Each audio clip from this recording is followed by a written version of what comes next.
Nesse vídeo eu vou apenas ler um artigo. Eu preciso compartilhar com você esse artigo. Nesse artigo tem informações que eu já havia mencionado em outros momentos no ano passado. E por conta disso, eu tive meu canal derrubado, eu tive meu nome colocado em inquérito, eu tive meu nome colocado na CPI da pandemia. Mas dessa vez eu vou só ler um artigo, e um artigo da Veja. Vamos lá? Teste da realidade. Vírus saiu de laboratório e máscaras foram inúteis. Reconhecer fatos e mudar de ideia são características de quem quer pensar bem, até quando isso parece equivocadamente premiar negacionistas. É dura a vida de quem, pelo menos, tenta não ser engolfado por opiniões ideologizadas, um fenômeno que contaminou até cientistas que deveriam ser a última linha de defesa contra a politização de sua atividade.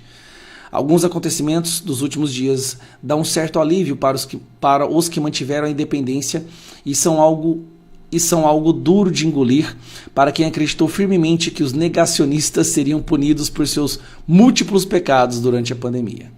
Obviamente, os fatos não têm nada a ver com opiniões, formadas com base em posições políticas. Progressistas, em geral, louvando a ciência, essa coitada tão abusada, e conservadores insurgindo-se contra a obrigatoriedade de medidas como máscaras, lockdowns e vacinas. No olho do furacão, a maioria de nós quis acreditar que uma camadinha de pano ou de papel na frente do rosto nos protegeria do vírus, e que ficar em casa era o preço a pagar pela sobrevivência a uma praga incontrolável saída da natureza para, como sempre, punir os humanos por invadir habitats naturais. No fundo, era nossa culpa e precisávamos espiá-la. Fato.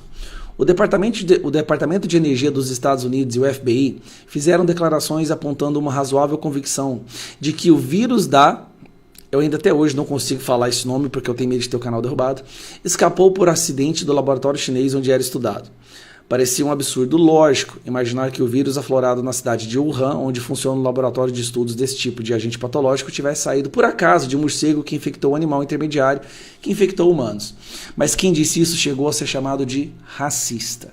Não só isso, meu amigo. Caiu inquérito, Polícia Federal foi na casa, apreensão, canal desmonetizado. Outro tijolinho recente. Vamos lá, isso aqui é uma piada, gente. A revelação de que a França havia encerrado a colaboração com o laboratório de Wuhan e avisado que ele estava sendo usado para fins militares. Ou seja, é aquela ciência de ganho, né? Ganho de efeito no vírus.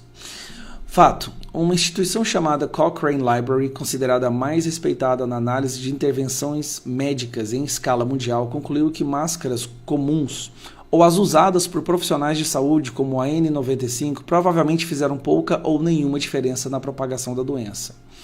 Antes da pandemia, serviços médicos de diferentes países e a Organização Mundial de Saúde não consideravam as máscaras efetivas para conter o contágio de doenças respiratórias. Mas na hora da pandemia ficou, né? Esqueci que a gente não pode dar opinião, eu vou só ler. Não é exatamente uma surpresa, e todos os políticos precisam realmente levar em consideração o que o povo está pensando, mas ver a manipulação nua e crua desse conceito é chocante. Um exemplo no mar de mensagens. As crianças das escolas inglesas para alunos a partir de 11 anos foram obrigadas a usar máscaras sem nenhum embasamento científico, mas sim um puro cálculo político. A primeira-ministra da Escócia, na época, Nicola Sturgeon, havia determinado a restrição e Boris Johnson, da Inglaterra, concluiu que não valia a pena comprar essa briga, não queria parecer menos durão do que a rival escocesa. Vamos lá. O primeiro-ministro também se deixou convencer a não reabrir as escolas fechadas, com grandes prejuízos para os alunos, como está acontecendo até hoje, porque os pais já acham mesmo que não haveria volta às aulas até o início do ano letivo em setembro. Hancock e outros funcionários ironizaram as pessoas que precisavam voltar ao país e fora, durante um certo período, obrigadas a aceitar e pagar para ficar 10 dias em isolamento em hotéis perto de aeroportos, trancados em caixas de sapato. Hilário, diz um deles. Meu Deus do céu. Os exemplos de decisões sem motivo sólido são inúmeros, e provavelmente seriam similares se outros governos pudessem ser vasculhados de forma tão definitiva. Um dos raros países que já fizeram isso foi a Suécia, que se distinguiu de todos os outros países desenvolvidos por não mandar a população se trancar em casa e manter abertas as escolas para jovens e crianças. Foi uma decisão fundamentalmente correta, concluiu a Comissão de Coronavírus. Meu Deus do céu. Meu Deus. Outra conclusão. Vários outros países que implementaram o lockdown tiveram resultados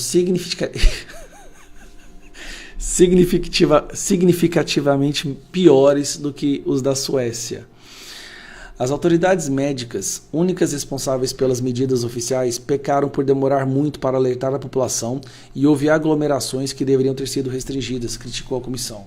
Em resumo, muitas das orientações e das consequências do combate a esse vírus só estão sendo estudadas agora, enquanto autoridades médicas e governamentais tiveram que reagir no calor dos acontecimentos, em meio a um estado mundial de pânico e prognóstico cataclísmico. Quanto mais a ciência verdadeira e jornalistas inquisitivos, isso não existe mais quase, né, perscrutarem de onde se originou a pandemia, como se propagou, o que funcionou, o que não funcionou no seu combate, mais teremos a ganhar. Reconhecer fatos não é premiar os negacionistas, uma palavra odiosa, por evocar uma horrível comparação com os degenerados que rejeitam as conclusões sobre o genocídio dos judeus pelos nazistas. É jogar a favor da humanidade. Escrevendo na Spectator com sua inteligência brilhante e seu pendor para a polêmica, Rod Liddell anotou sobre a situação na Inglaterra. Eu não tinha, e não tenho, grandes objeções ao primeiro lockdown, ou mesmo as primeiras recomendações para usarmos máscaras ou esfregarmos as mãos com álcool a cada poucos segundos. Não sabíamos o que estávamos enfrentando. Liddell, obviamente, é um conservador e escreve que muito do que fomos proibidos de dizer, sob pena de sermos banidos das redes sociais ou demitidos dos nossos empregos, revelou-se ter considerável substância. Meu Deus. Só mesmo o intelecto superior para usar a expressão considerável substância no lugar de estão vendo só, nós tínhamos razão. Quem preferir pode ignorar essa parte e se ater aos fatos que estão contando uma história a qual não deveríamos fechar nossos ouvidos. Isso aqui, ó, censores das redes sociais que estiverem vendo esse vídeo, eu estou lendo um artigo da Veja. Então, se esse vídeo for banido, esse canal for prejudicado, lembrando, eu só li um artigo da Veja, da imprensa tradicional daqui do Brasil. Então, não teria razão para ser banido. E o que esse artigo fala? Bom, basicamente que os negacionistas estavam apenas sendo certos e aqueles que louvavam a ciência estavam simplesmente se curvando a decisões políticas. Que fique bem claro isso. Li o artigo, agora está com Deus. Um abraço.